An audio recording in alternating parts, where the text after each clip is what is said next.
Hey friends, usually when you try to do two things really well at the same time, one of them fails. Xiaomi has released its 14 Ultra, bringing a professional camera onto the market, conveniently attached a high-end smartphone to it. But the question is, has Xiaomi managed to successfully combine these two devices in one, or has one of the two gone wrong? What has already gone wrong, and I would definitely like to point this out, is the recommended retail price, which as 1,449 euro is clearly too high. With this price, Xiaomi has set the bar extremely high for themselves, and now they have to be careful that they don't break it. If I pay such a high-end price, then I also want a high-end product in all areas. The smartphone component of the Xiaomi 14 Ultra definitely has a lot to offer. The 6.7-inch LTPO AMOLED display is razor sharp, has a refresh rate of 120 Hz and is up to 3000 nits bright at its peak. For comparison,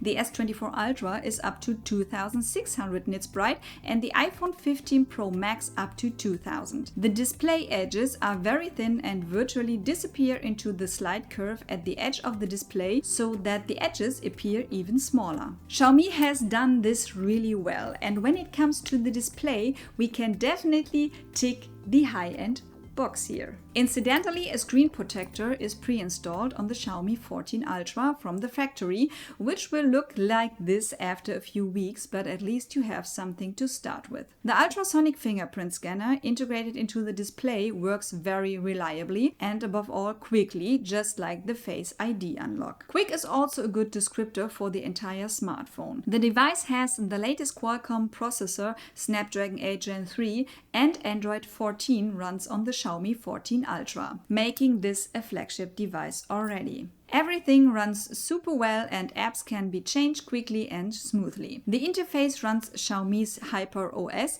and I think it's good, at least I have nothing to complain about. As always, it's a matter of taste, whether you like the menu navigation or the control panels. I'm not that picky. As long as everything can be controlled intuitively, everything is good for me, and Hyper OS meets my expectations. It's just Android. There are 4 years of OS updates until Android 18 and 5 years of security updates. And of course, you have to say, given to the price, this is unfortunately no longer high-end, because Samsung and Google have redefined high-end with the 7 years of OS and security updates. Personally, I think 5 years is enough for a smartphone, but if, as I said, I pay a premium price, I also want premium quality, whether I need it or not. And Xiaomi is significantly slower when it comes to rolling out security updates than, for example, Samsung and Google. It's now mid-May and I have the security update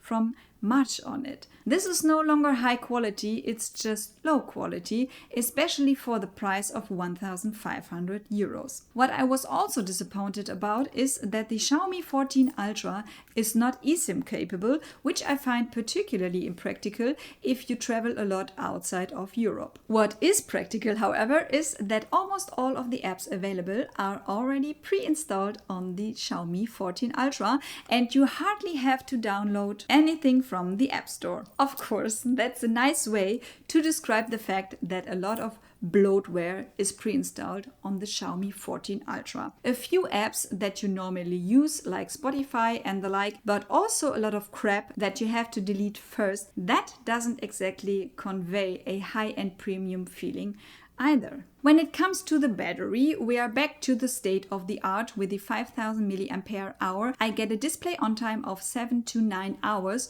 which easily gets you through 2 full working days. If you use your smartphone less, you might even get 2.5 days of battery life. And a clear plus point for me is that a 19-watt charging adapter is included, which charges the 14 Ultra from 0 to 100% in about 35 minutes. This is more what we are used to in a premium range, small additions that you wouldn't expect because which manufacturer also includes a charging adapter. The frame is made of matte aluminum and has not suffered any scratches or dents in the 6 weeks that I have been using the device. The back is made of faux leather with a light structure. I generally find this to be very comfortable in the hand because the smartphone has a nice grip and I personally think it feels high quality. In the few weeks that I've been using it without the cover, I haven't had any abrasions or scratches. Of course, what it looks like after a few months or years remains to be seen. The only thing that bothers me is that the faux leather doesn't extend all the way to the frame, but remains an aluminum edge, which I personally really don't find nice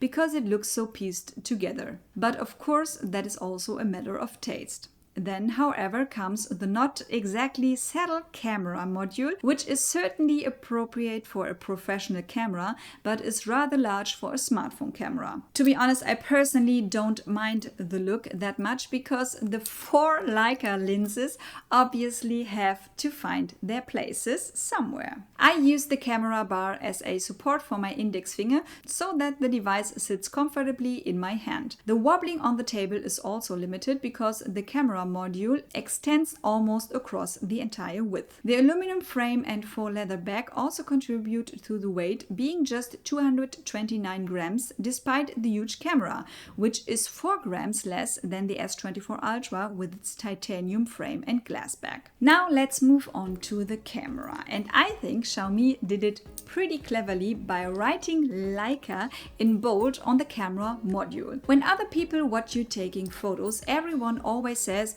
"Oh dear, what kind of big camera is that on the back? It looks terrible. Oh, Leica?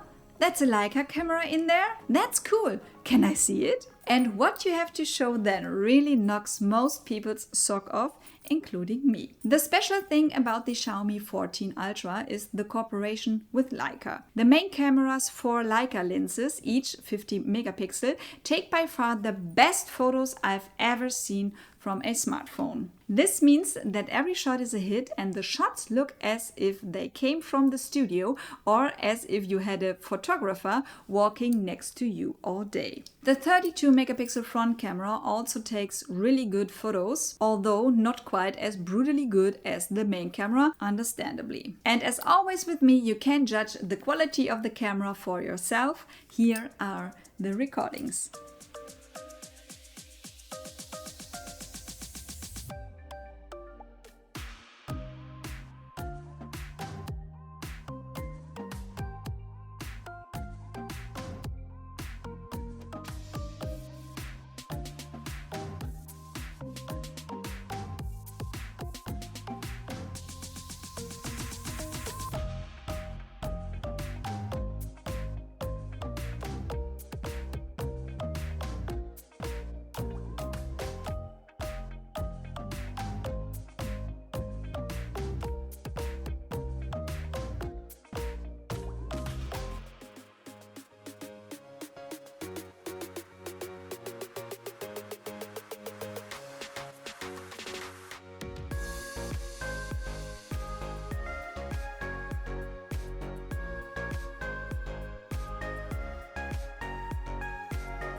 I'm really not an expert in photography and I'm not familiar with all the highly complex settings that you can make in the camera on the Xiaomi 14 Ultra. But I can tell you that there are a lot of things you can adjust for the photos and videos probably to make it look even more perfect in every situation. Since Xiaomi really does the thing with the professional camera, you can also buy the photography kit, which is practical if you really take a lot of photos or films with the device, as it it makes the smartphone easier to hold and use. You can use rings on the back as color accents and attach additional filters on the case. If you remove the bottom part, you simply have a cool case for the 14 Ultra. For the photography kit, you have to cash out another 200 euros in addition to the 1,500 euros. Overall, I think that with the 14 Ultra, Xiaomi has managed to combine a professional camera and a high-end smartphone in one device. Of course, there are drawbacks such as the lack of eSIM support, the pre-installed bloatware, and the slow security updates. For me personally, however, these are not exclusion criteria because the strong and up-to-date processor, the battery life with the charging speed, and the outstandingly good display are much more important to me. The retail price of 1,500 euro is of course far too high, although there are already somewhat cheaper offers in the internet. And you also have to factor the photographer in the price, which you no longer need for your family celebrations, birth and weddings, because with the 14 Ultra you always have him in your pocket and you can look forward to amazing your friends and relatives when you show the recordings of the Xiaomi 14 Ultra. I can recommend the Xiaomi 14 Ultra without reservation, especially for anyone who wants to take smartphone photography to the next level. I hope you enjoyed my review of Xiaomi's professional photography smartphone. If so, and if you were able to get even a single piece of useful information from this video, then I would be very happy if you subscribed to this channel. It's completely free and painless for you, and it has a huge impact on my channel here. With that in mind, friends, thank you so much for watching. Goodbye and see you next time. Mwah.